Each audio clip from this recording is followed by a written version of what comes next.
Ce programme est financé par les amis et partenaires du ministère de Joyce Meyer. Faisons un effort pour engendrer les choses que Dieu veut engendrer. Les choses qui le glorifieront, qui feront en fait une différence dans ce monde. Laissez-moi vous dire quelque chose. Je refuse de vivre ma vie et d'être inutile.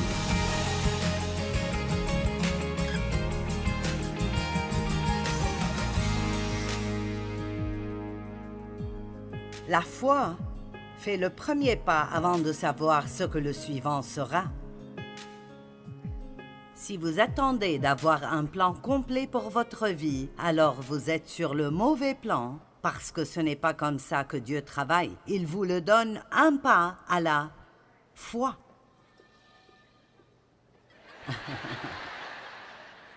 Peut-être que c'est juste comme un amen du ciel, je ne sais pas.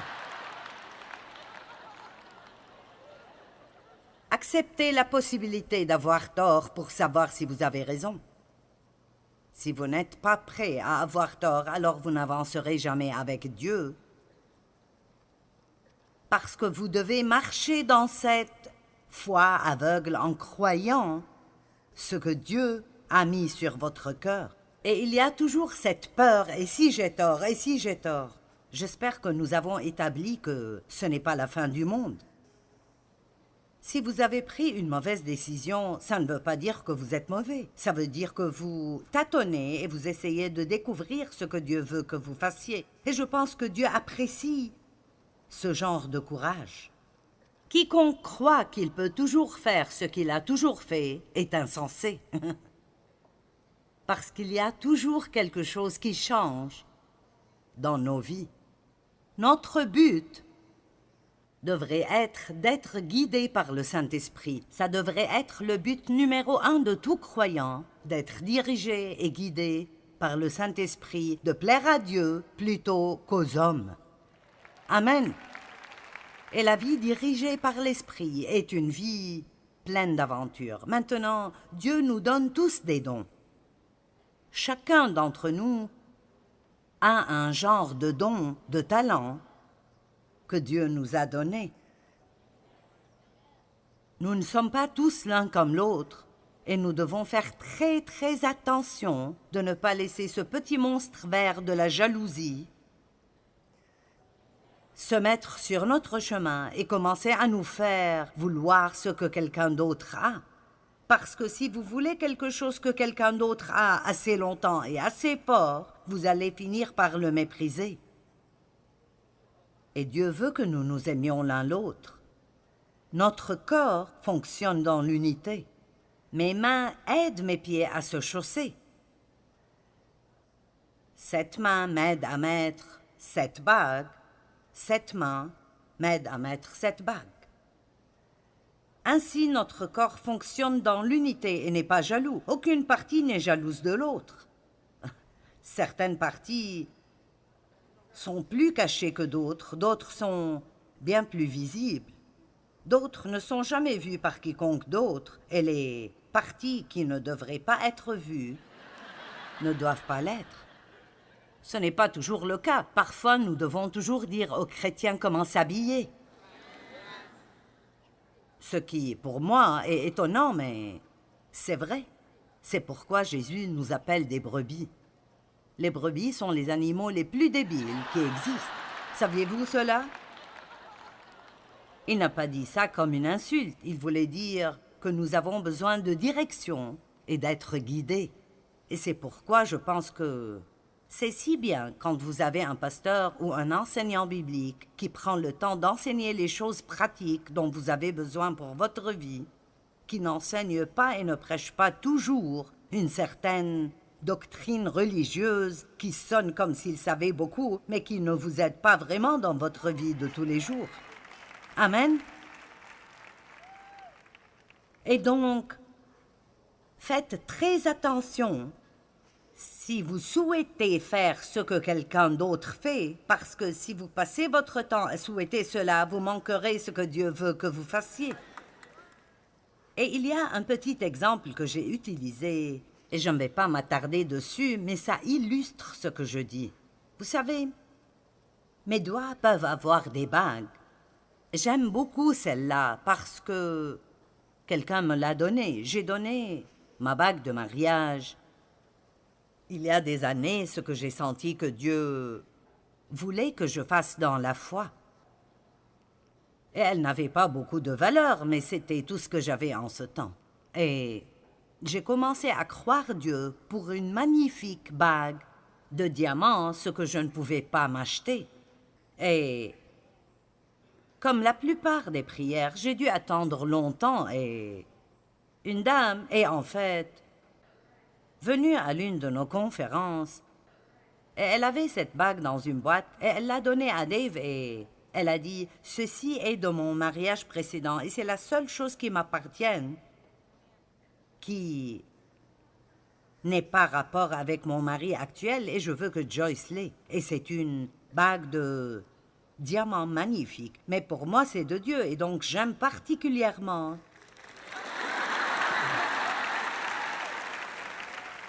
Maintenant, quand j'ai reçu cette bague, je ne voulais pas la porter parce que je ne voulais que personne ne me juge. Et écoutez, vous devez être assez courageux pour porter les cadeaux que Dieu vous donne. Vous savez, parce que la vérité est que quelqu'un me jugera peut-être, mais voici le problème du jugement. Nous jugeons les gens concernant des choses sur lesquelles nous ne savons rien. Elle utilise probablement tout l'argent des offrandes pour s'acheter ses vêtements et cette bague de diamants. Ne soyez pas jaloux de ce que quelqu'un d'autre a si vous ne voulez pas faire ce qu'il a fait pour l'avoir.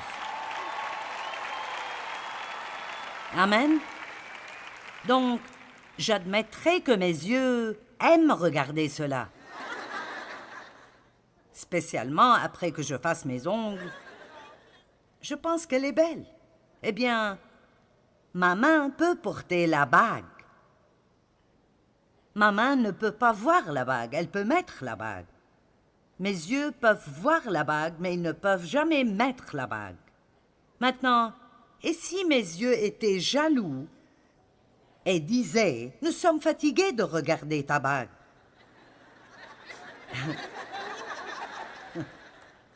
Et si Dieu ne me donne pas une bague, alors je ne pense pas que Dieu m'aime autant qu'il aime les doigts. Allez maintenant, c'est comme ça que nous sommes, vous savez. Et donc, parfois nous nous demandons pourquoi Dieu ne nous donne pas ce qu'on veut. Eh bien, parce que parfois nous prions pour des choses qui sont illogiques. Nous ne pourrions pas nous en occuper si Dieu nous les donnait.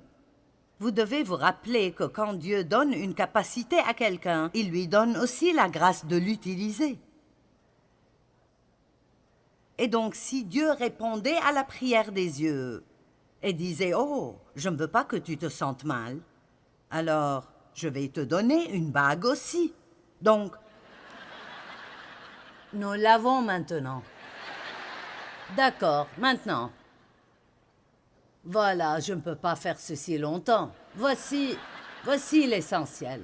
Si mon œil reçoit ce qu'il veut, alors il ne peut pas faire son travail dans le corps.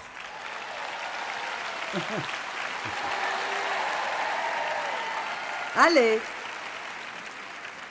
Et donc, je finis par être paralysée par ce que je croyais être cette chose que je voulais et devais avoir et dont j'étais jalouse et je sentais que Dieu ne m'aimait pas autant parce que je ne l'avais pas. Faites assez confiance à Dieu pour croire qu'il vous donne ce dont vous avez la capacité de vous occuper et que toute chose que Dieu donne à quiconque est quelque chose d'important. Et ça ne fait pas de différence si vous êtes sur la plateforme ou dans votre cave. Tout ce qui importe pour Dieu est que vous fassiez joyeusement la chose spécifique qu'il vous donne à faire, aussi bien que vous le pouvez, et votre récompense sera aussi grande que celle de quiconque. Amen. Matthieu chapitre 25. C'est comme un homme qui, partant pour un voyage, appela ses serviteurs et leur remit ses biens. Je commence au verset 14. Il donna 5 sacs d'argent à l'un, 2 à l'autre et 1 au troisième, à chacun selon sa capacité. Vous voyez cela, il nous donne selon notre capacité ce qu'il nous donne aussi. Donc, il nous donne notre capacité, puis des dons d'après notre capacité. Et il nous donne des dons selon notre capacité et non au-delà, parce qu'il ne veut pas que nous soyons toujours stressés. Allez!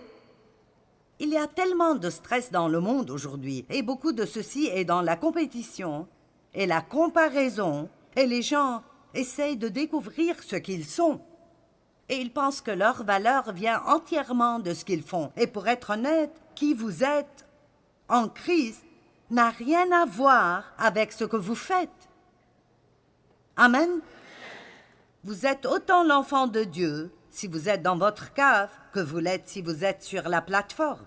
Ça ne fait aucune différence. Dieu nous aime tous autant l'un que l'autre. Donc j'aime ceci. Il leur donne des dons d'après leur capacité de s'en occuper parce qu'il ne veut pas que nous soyons stressés et sous pression tout le temps. Est-ce que vous savez que le stress et la pression sous lesquels les gens vivent aujourd'hui ne sont pas la volonté de Dieu? Et je peux vous dire que le monde ne changera pas. Et s'il change, il sera pire. Donc si nous voulons avoir la paix, nous devons changer. Nous devons arrêter de jouer le jeu.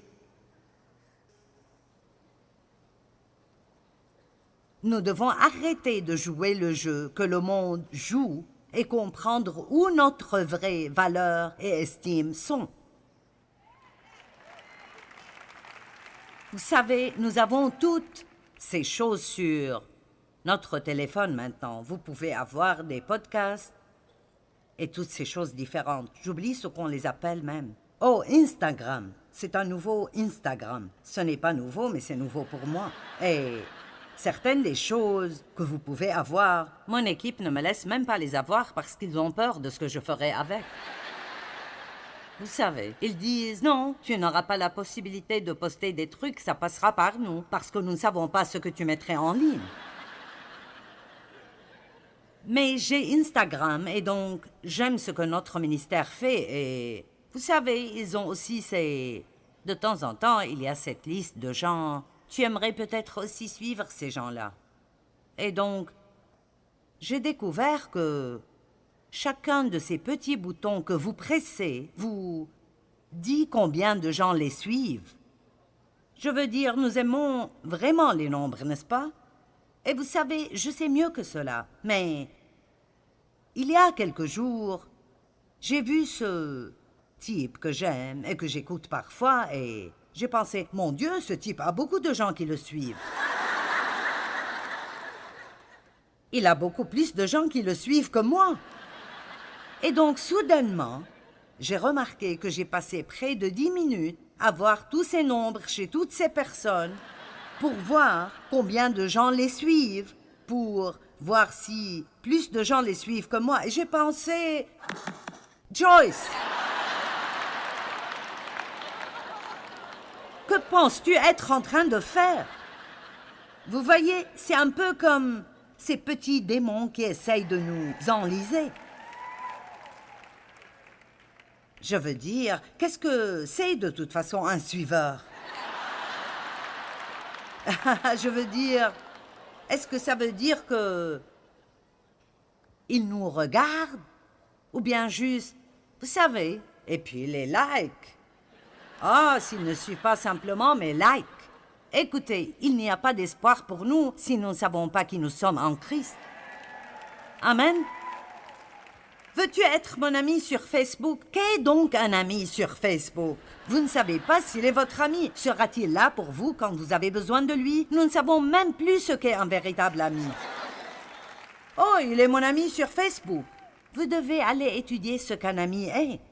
Un ami est quelqu'un qui sera là pour vous quand vous êtes malade, et sera là quand vous devez déménager, quand vous passez une mauvaise journée, et sera là pour vous quand votre cœur est brisé.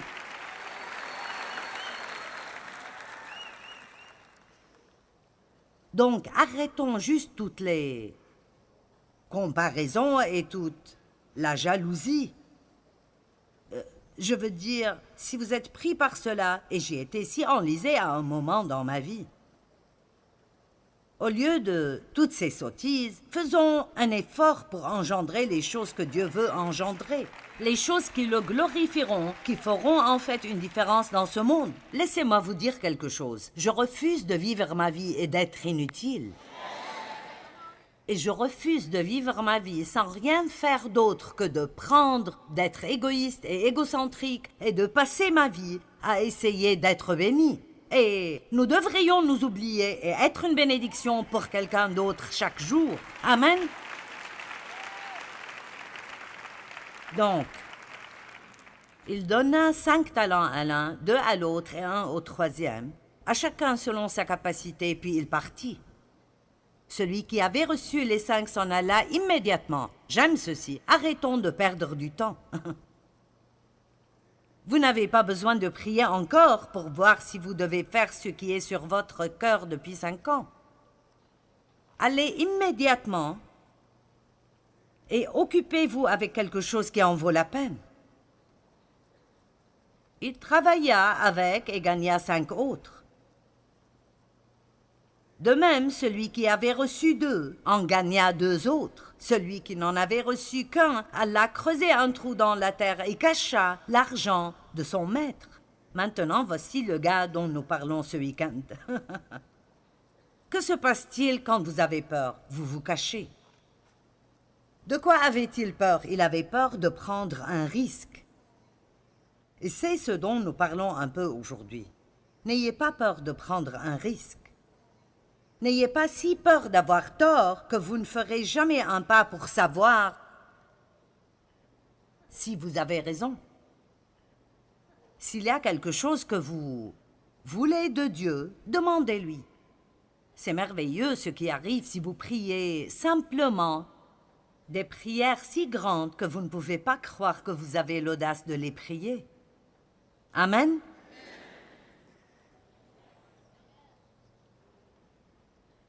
Il cacha l'argent de son maître. Longtemps après, le maître de ses serviteurs revint et leur fit rendre des comptes.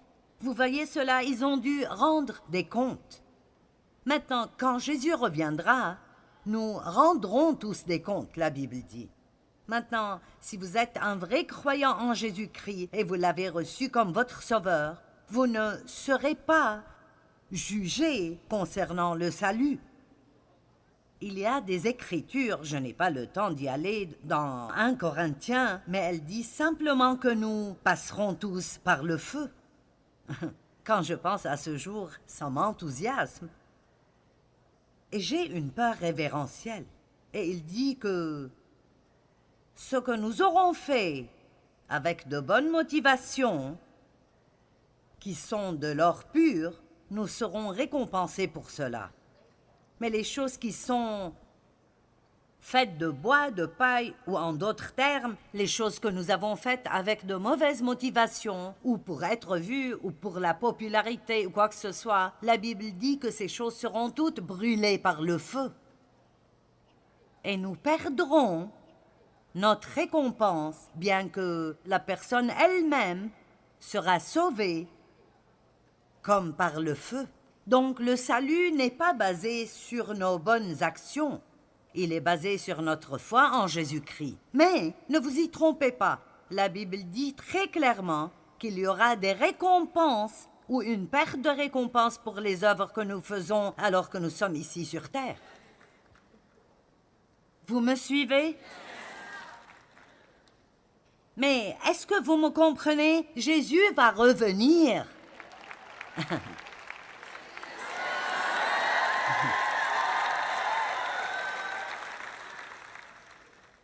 Maintenant, vous applaudissez quand je dis que Jésus revient. Mais vous devriez vous assurer que vous vivez d'une façon maintenant qui vous fera applaudir quand le jour viendra. Mais allez, soyons sérieux à ce propos. Amen. Et donc, faites toutes les bonnes œuvres que vous pourriez faire, mais faites-les pour les bonnes raisons. Vous ne devez pas essayer de faire de bonnes actions pour que Dieu vous aime. Il vous aime déjà. En titre de fait, je vous dirai quelque chose, et c'est la vérité. Dieu ne vous aimera jamais, jamais plus qu'il ne vous aime maintenant en ce moment, quoi que vous fassiez.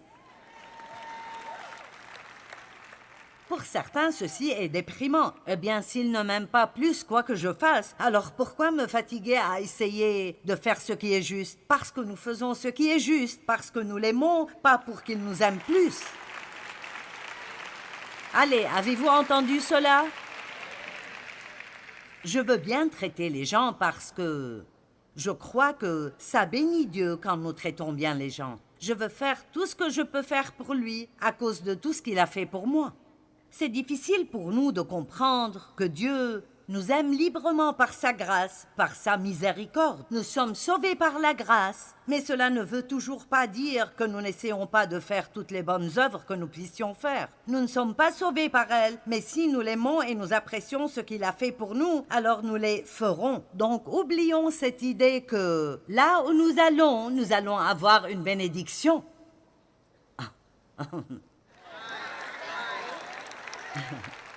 Nous avons besoin d'un changement complet dans notre façon de penser et où que nous allions, nous devons aller pour être une bénédiction. Vous m'entendez? Nous devons aller pour être une bénédiction et non pour recevoir notre bénédiction. Et si vous fixez votre pensée sur le fait d'être une bénédiction, alors Dieu vous bénira aussi. Allez!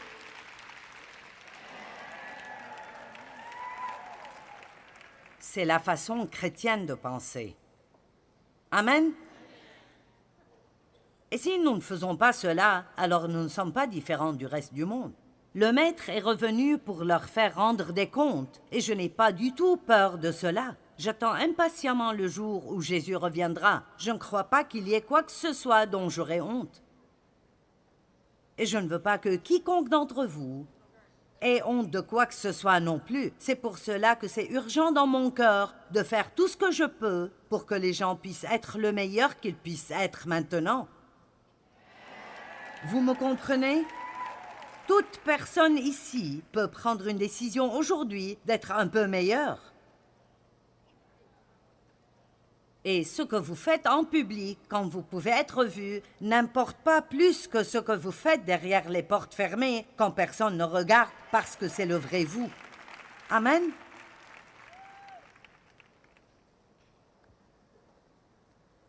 Celui qui avait reçu les 5 talents en apporta 5 autres et dit, « Seigneur, tu m'as remis 5 talents, en voici 5 autres. Regardez cela. » Son maître lui dit, « C'est bien. »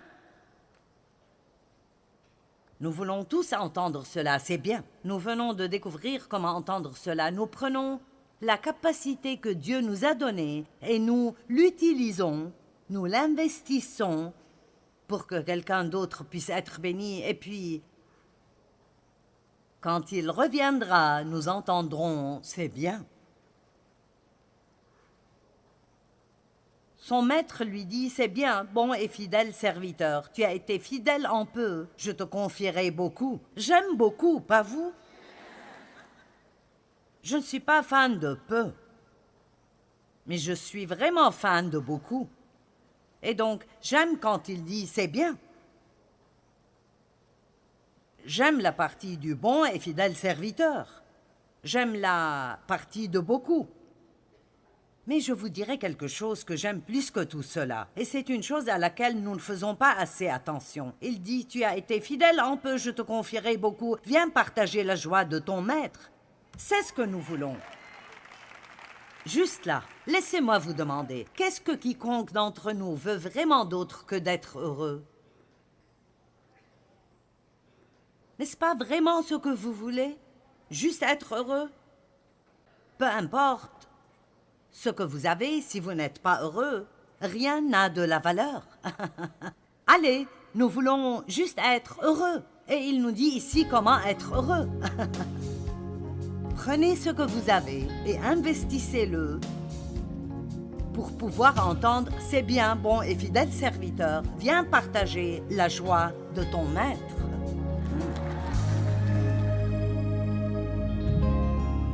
Eh bien, pour pouvoir engendrer votre rêve de Dieu, vous devez rester fidèle et persévérer. Et ce ne sera pas toujours facile, mais avec Dieu, toutes choses sont possibles.